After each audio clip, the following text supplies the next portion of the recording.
lot of conferences that you go to don't really take you into a classroom where you see it in action with kids. This particular conference is nice because as we just were in 4 or 5 different classrooms, it helps teachers really understand just how it might work with real students, real curriculum, real lessons, and real classrooms. I come every year because of the new ideas. It's always good to refresh and see what other schools are doing. The opportunity to learn new things, and also like today when I was in Ella's room, I saw her using some of the same materials that I have and getting ideas from her how I can use them better or differently in my own classroom.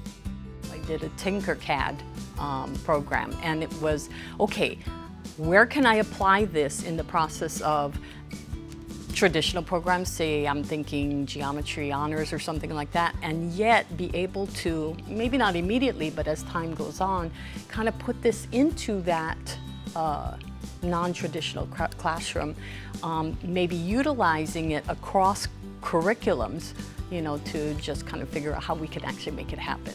We find that Crest, and specifically the Innovation Institute, has been tremendously helpful to us in guiding our way towards creating our own curriculum.